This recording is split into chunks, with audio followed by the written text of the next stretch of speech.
Tired of automation platforms that nickel and dime you? Today, we're breaking free and setting up our own N8n automation powerhouse completely free, using self-hosting. First, you'll need a server. A cloud provider's free tier. Even an old computer lying around will work. Ensure you have Docker installed. It simplifies the entire process. We'll use Docker Compose to define our N8n setup. A YAML file describing the services, networks, and volumes needed. Create a new file called Docker Composable in a directory of your choice. Paste the N8n Docker Compose configuration into the file. You can find one on the N8n website or in the video description for your convenience. This configuration tells Docker how to download the N8n image, set up the database, and configure the necessary ports.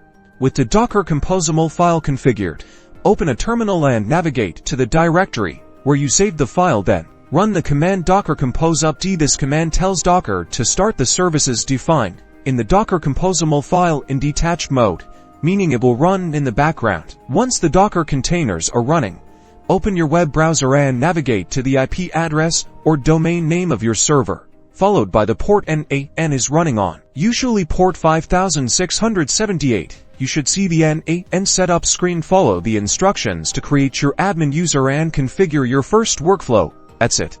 You are now self-hosting N8n for free, unleashing the power of automation without the subscription fees.